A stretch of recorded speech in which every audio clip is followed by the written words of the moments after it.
Okay, Assalamualaikum warahmatullahi wabarakatuh. Hari ini grup kami akan bentangkan tajuk pendekatan ibadah solat dalam menangani masalah disiplin tegah dalam kalangan pelajar sekolah menengah. Okay, nama saya Siti Nurul Farah binti Muhammad Arif, nombor matrik 1853081. Okay, kita teruskan dengan yang pertama. Okay, mula-mula kita tengok abstrak. Okay, kajian ini bertujuan untuk melihat keberkesanan pendekatan ibadah dalam menangani masalah disiplin tegah bagi pelajar-pelajar sekolah menengah. Okey, kajian yang kami buat ni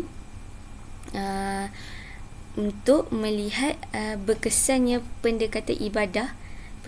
Pendekatan ibadah tu pendekatan ibadah solat dalam menangani pelajar bermasalah disiplin yang tegak. Kiranya disiplin tegak ni disiplin yang sering mereka lakukan. Dah ditegur tapi tetap melakukan. Okay. Yang kedua, pendekatan ibadah ini serba sedikit dapat membantu murid dalam proses perubahan tingkah laku masalah disiplin. Okay. Dengan pendekatan ibadah ni dalam kajian ni, dia nampaklah dapat membantu pelajar dalam proses perubahan tingkah laku yang bermasalah. Okay. Yang ketiga, permasalah utama dalam pelaksanaan pendekatan ibadah ini adalah penglibatan pelajar-pelajar yang mempunyai masalah disiplin dalam program atau aktiviti berkaitan ibadah. Okey. Permasalahan utama dalam kajian ni adalah pelibatan pelajar-pelajar yang bermasalah ni dalam program yang berkaitan ibadah, macam contoh smart solat. Okey. Sebab kadang-kadang pelajar yang bermasalah ni dia tak nak join program-program macam tu. Okay. Yang keempat, okay, para guru pendidikan Islam hendaklah memainkan peranan penting dalam melaksanakan pendekatan ibadah ini kepada pelajar-pelajar yang mempunyai masalah disiplin tegak. Okey, dalam kajian ni juga kita menunjukkan yang guru pendidikan Islam ni adalah salah satu peranan penting untuk membantu pelajar yang bermasalah disiplin ni menggunakan pendekatan ibadah solat. Baiklah, seterusnya kita pergi kepada pengenalan. Sebelum itu, nama saya Ifa Afika binti Azmi, nombor matrik 1853083. Baiklah, kita pergi kepada poin yang pertama, iaitu sistem pendidikan Malaysia pada hari ini menghadapi cabaran yang besar dalam menangani masalah disiplin yang berlaku dalam kalangan pelajar. Okey. Berikutan, Kementerian Pelajaran Malaysia mendedahkan bahawa kira-kira 76,300 atau 1.09% daripada 7 juta pelajar Malaysia terbabit dalam masalah disiplin. Okay, ini sudah membuktikan bahawa masalah disiplin di Malaysia sangat membimbangkan. Okay, poin yang kedua ialah permasalahan dalam kajian ini ialah penglibatan para pelajar bermasalah disiplin dalam program di sekolah yang melibatkan ibadah solat. Maksudnya, dalam kajian ini permasalahannya ialah seramai mana pelibatan para pelajar bermasalah ini dalam melibatkan diri dalam program di sekolah yang melibatkan ibadah solat. Contohlah, kalau setiap hari Jumaat ada solat hajat dan juga baca Yasin di sekolah, kebanyakannya pelajar bermasalah ini dia kurang melibatkan diri dalam program-program tersebut. Selalunya mereka akan ponteng ataupun buat kerja lain. Dan seperti yang kita tahu, tidak mudah untuk mengajak, malah jauh sekali untuk melibatkan diri mereka sendiri dalam program-program tersebut. Baiklah, seterusnya kita pergi kepada faktor-faktor masalah disiplin ini berlaku. Yang pertama, daripada sikap pelajar itu sendiri. Okey, kenapa daripada sikap pelajar itu sendiri? Okey, menurut Duke 1980 menyatakan bahawa tiap-tiap individu itu bertanggungjawab di atas perlakuannya sendiri. Okey, masalah kat sini ialah Contohlah kalau pelajar itu bermasalah disiplin, buat isap rokok, dadah, merempit, vandalism, membuli, semua yang dilakukan itu adalah kehendak mereka sendiri. Dan mereka bertanggungjawab di atas kesalahan mereka sendiri. Segala apa yang akan berlaku ialah atas diri mereka sendiri. Okay. Pelajar tidak mempunyai motivasi diri dan kurang minat untuk belajar. Sebaliknya, mereka lebih berminat untuk melakukan aktiviti yang melanggar peraturan sekolah, iaitu masalah disiplin lah.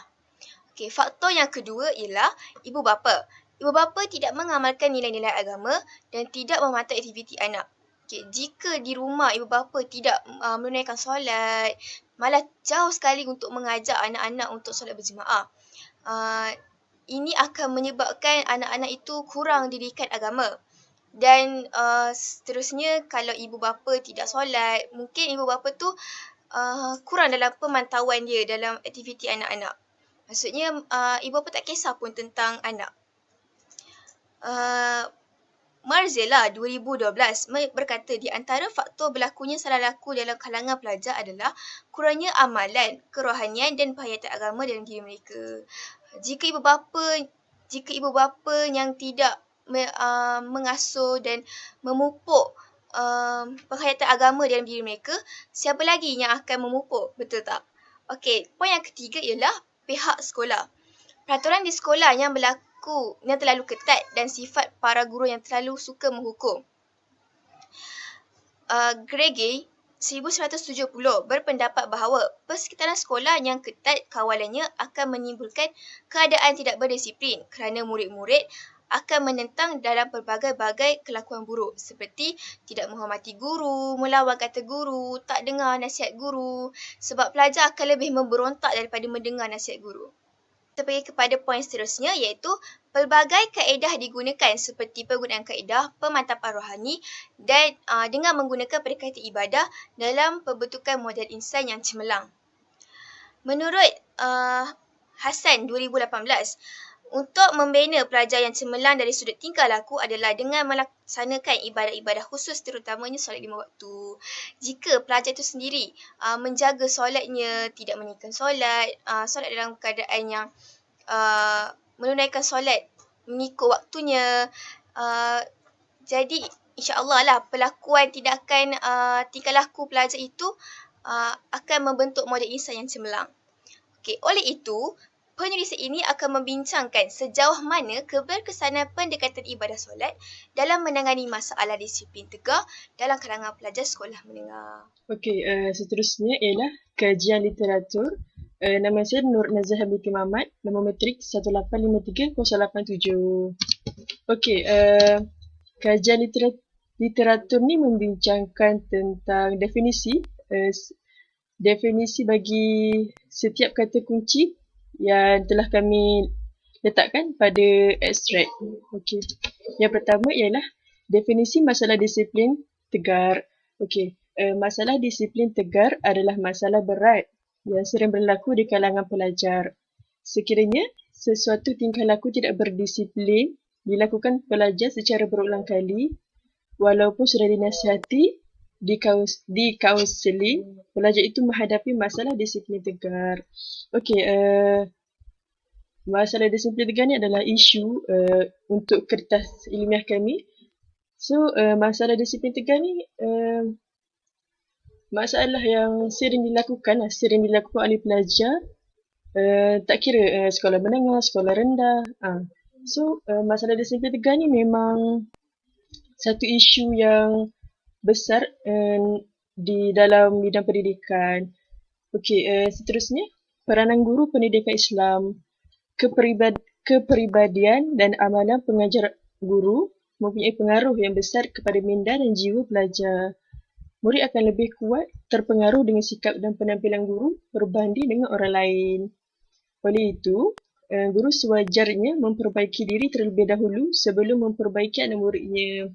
Okey, dalam menangani masalah disiplin tegar ni, peranan guru lebih lagi guru pendidikan Islam. So, bagaimana guru pendidikan Islam ni menerapkan kepribadian, menerapkan amalan-amalan murni dalam diri pelajar supaya membentuk amalan yang mulia. So dari situ guru ni juga merupakan role model kepada pelajar untuk apa ni orang cakap, untuk sebagai panduan lah kepada pelajar tu. So murid ni akan lihat kepada cikgu dahulu. Kalau perangai cikgu ni macam ni, maybe murid tu akan sedikit terikut perangai gurunya sendiri. Okey, yang ketiga adalah pendekatan solat dalam menangani masalah disiplin pelajar. Okay. Untuk mengelakkan salah laku, usaha menjaga minda, hati, badan dan persekitaran perlu melaksanakan solat. Ini bertepatan dengan firman Allah, sesungguhnya solat itu dapat mencegah seseorang dari melakukan perbuatan kejahatan dan mungkar. Surah Al-Ankabut ayat 29.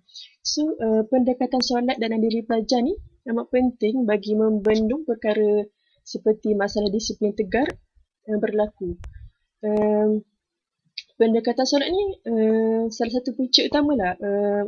Punca utama kepada masalah disiplin tegar tu berlaku. Sebabnya kalau dalaman diri pelajar tu baik, maka baiklah akhlaknya. So,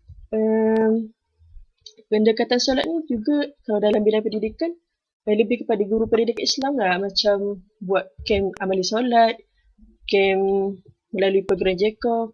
So dari situ dekat sekolah pun murid dah macam terbiasa dengan solat.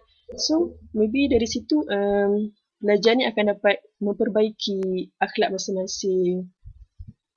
Okay. Bismillahirrahmanirrahim. Nama saya Anis Khadijah binti Hamid, nombor 18530882. Okay, kita pergi kepada slide seterusnya, iaitu rumusan dan cadangan.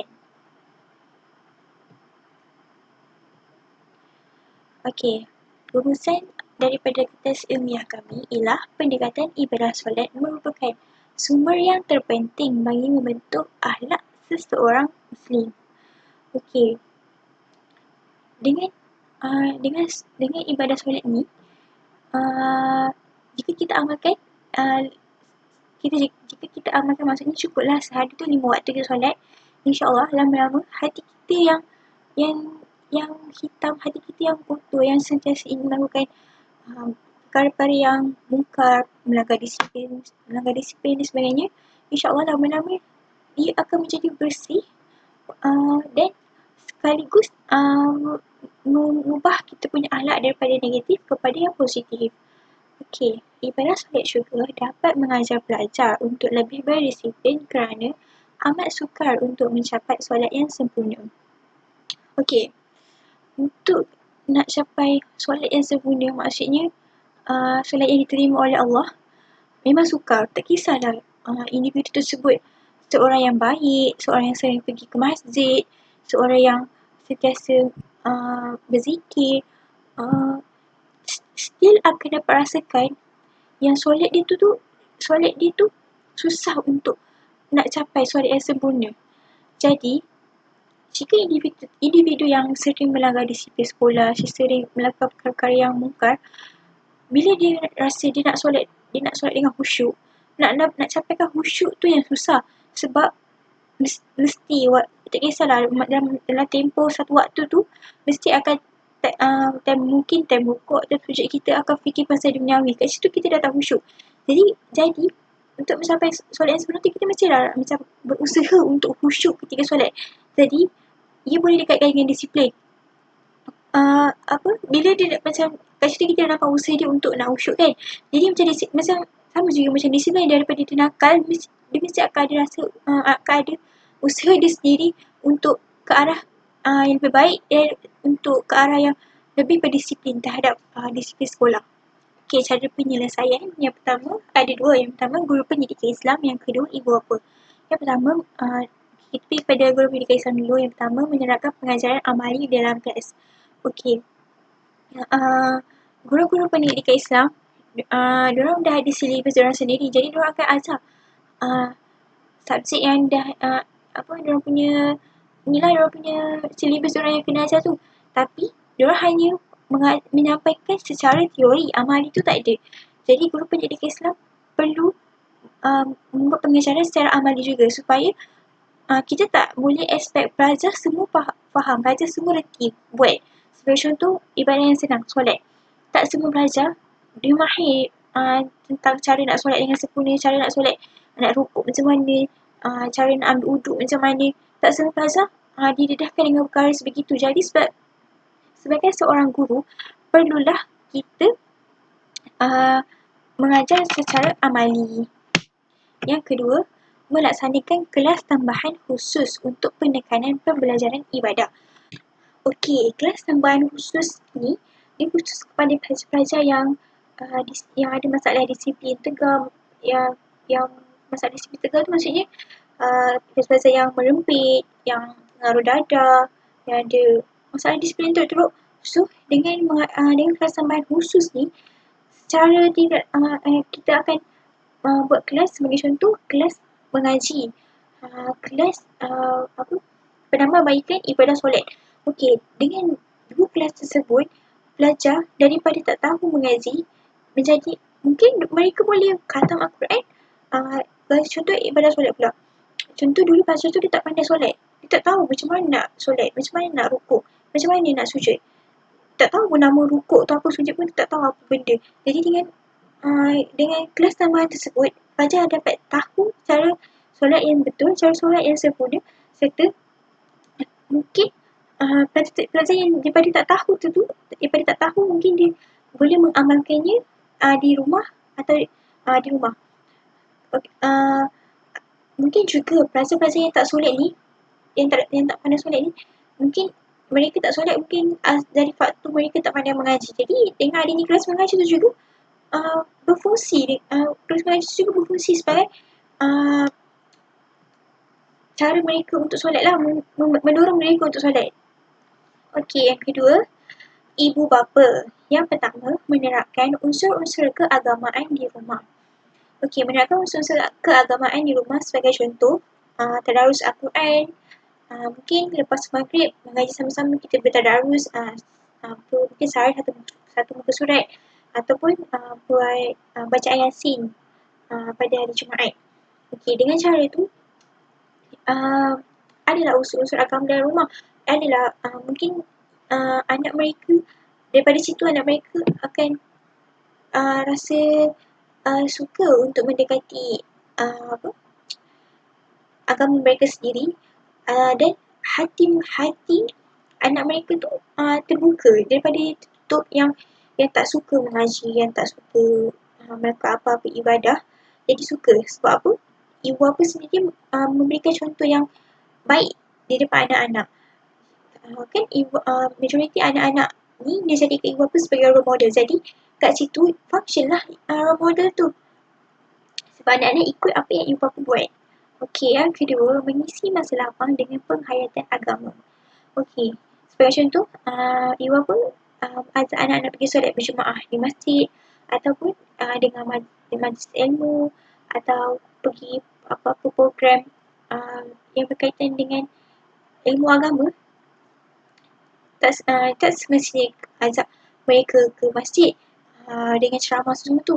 Boleh juga dekat rumah je, tak payah pergi masjid. Sekarang kan dah moden kan, kita dah ada internet, kita dah ada aplikasi WhatsApp, Instagram, Facebook, YouTube. Dengan aplikasi tersebut, kita dapat macam-macam maklumat, kita boleh explore macam-macam. Sebagai contoh, dekat YouTube sekarang kan dah ramai ustaz-ustaz, pendakwah-pendakwah yang menyampaikan ilmu dengan menggunakan aplikasi YouTube. Bila dah dimodelkan sebegitu, dekat mana-mana kita boleh tengok. Jadi tapi kita tak boleh lah macam push anak kita untuk tengok contoh ceramah tu, video tu 2 jam. 2 jam kita paksa anak kita duduk sebelah kita. Kita tak boleh paksa mereka sebab mereka ni tak ada hati untuk nak mendengar. Macam mereka ni macam baru first time nak dengar ceramah agama, kita dah push mereka suruh dengar 2 jam. Confirm lah diorang macam rasa terbeban dan terpaksa. Jadi kita boleh buat dalam masa 30 minit ke Lepas tu next month kita up lah sikit 1 jam. Jadi lama-lama budak tu akan rasa cinta terhadap mendengar majlis ilmu dan cinta kepada untuk melakukan ibadah tanpa rasa terbeban. Dia rasa hati dia sendiri terbuka untuk mendengar, mengikuti ceramah-ceramah agama seperti itu. Jadi sebagai ibu bapa dan guru pendidikan Islam perlulah berganding bahu bagi mengatasi masalah disiplin tegak yang semakin meluas di masa hari ini. Bismillahirrahmanirrahim. Assalamualaikum warahmatullahi wabarakatuh. Nama saya Nur Atia Azimah binti Muhammad Sofi, nombor matrik 1853084. Okay, jadi hari ini saya akan bentangkan penutup daripada kertas konsep yang kumpulan saya buat. Okay. Yang pertama, kajian ini menunjukkan bahawa pentingnya penghayatan ibadah solat terhadap diri pelajar sekolah menengah dalam menangani masalah disiplin mereka. Okey, jadi kenapa kami menekankan tentang ibadah solat dalam kertas konsep kami adalah kerana solat dapat mencegah perkara keji dan munkar. Okey, sebagai contoh dia masalah disiplin dan gejala sosial. Okey. Jadi kenapa solat tu penting? Okey, jadi bila kita dirikan solat dengan penuh penghayatan akan membendung seseorang muslim itu dari melakukan perkara keji. Okey, jadi perlakuan dosa dan juga maksiat dapat menjadi kayu ukur dalam menerima dalam penerimaan solat dia. Maknanya jika seorang itu dia selalu melakukan maksiat, selalu melakukan dosa, jadi itu boleh jadi kayu ukur sama ada solat dia tu diterima ataupun tak. Okey, maknanya mungkin dalam solat dia tu dia tak betul-betul menghayati, dalam solat dia tak khusyuk, dia tak faham apa itu solat. Lepas tu dia jadi salah satu faktor bila kita tak kurang menghayati solat tu, dia akan menjadi, kita akan nampak sendiri apa efek dia dekat dalam diri kita lah. Okay. Seterusnya, orang yang solat tetapi masih melanggar arahan Allah sebenarnya tidak benar-benar memahami dan menghayati makna solat tersebut. Macam seperti yang saya kata tadi, maknanya jika orang tu walaupun dia solat macam mana pun, tapi dia masih langgar lagi perintah Allah, maknanya dia betul-betul tak faham, dia betul-betul tak memahami dan betul-betul dia tak menghayati apa makna solat tu. Okey. Dan oleh sebab itu perbuatan solat disebut dalam Al-Quran dengan arahan dirikanlah kerana ia perlu didirikan dengan asas ilmu yang teguh dan penghayatan. Okey, dan yang kedua adalah salah laku dan kemerosotan disiplin murid akan berterusan sekiranya pihak yang terlibat enggan berganding bahu untuk mengorak langkah bersama-sama menangani masalah disiplin pelajar ini. Okey, jadi pihak mana yang bertanggungjawab?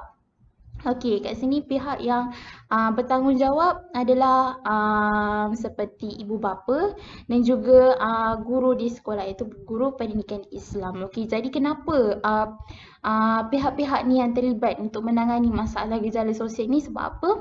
Okey, sebab pihak-pihak ni berada di sekeliling pelajar tersebut. Okey, dan berada di sekeliling pelajar tersebut dan juga anak-anak. Okey, jadi sebagai guru, pelajar berada di orang yang berada di sekeliling dia adalah guru. Okey, jadi kalau jadi anak-anak, okey, orang di sekeliling dia adalah ibu bapa yang paling dekat dengan dia. Okey, yang seterusnya adalah jadi pihak-pihak ni perlu bertanggungjawab dalam menangani masalah disiplin yang berlaku dalam kalangan pelajar ni. Okey, jadi yang ketiga adalah usaha dari pihak ibu bapa dan guru pendidikan Islam perlu diperkukuhkan dengan penerapan nilai-nilai ketuhanan dan memahami fungsinya sebagai hamba dan khalifah Allah. Okey, jadi maknanya nilai ketuhanan yang macam mana. Okey, jadi jelaskan, maknanya kita ni sebagai ibu bapa dan guru perlu jelaskan kepada mereka kenapa pentingnya solat. Apa yang berlaku jika kita ni apa yang berlaku jika, pada diri jika kita tak solat. Apa ganjarannya bila kita solat. Okey. Jadi bila kita jelaskan kepada mereka, saya tak langsung mereka akan mengetahui kenapa penting tu solat tu, kenapa solat tu dapat mengubah diri seseorang Muslim tersebut. Okey, guru dan ibu bapa juga boleh tunjuk contoh kepada anak-anak dan juga pelajar. Okey, maknanya dengan kalau nakkan budak-budak atau murid-murid ataupun anak-anak, kita kena bukan dengan cara lisan saja untuk mengajar mereka, dengan cara selain itu dengan cara amali juga. Okey, jadi bila kita gunakan dengan cara amali, mereka boleh nampak dan mereka boleh ikut apa yang sebenarnya apa, dan mereka boleh ikut dan faham apa yang kita nak sampaikan sebenarnya. Okey. Jadi bila kita tunjuk contoh, sebagai contoh ibu bapa, tunjuk contoh dekat dalam rumah sentiasa contohlah setiap hari Minggu ada buat tadarus, setiap malam Jumaat ada baca Yasin bersama dengan keluarga. Macam jadi lepas tu buat solat berjemaah bersama-sama, kejut anak-anak untuk bangun tahajud, sebagai contoh. Kalau macam guru dekat sekolah boleh mengadakan kem bestari solat, maafkan saya contoh dia. Okey, lepas tu dalam kem bestari solat tu guru-guru boleh juga tekankan kepada pelajar kenapa pentingnya solat. Okey, itu sahaja. Terima kasih.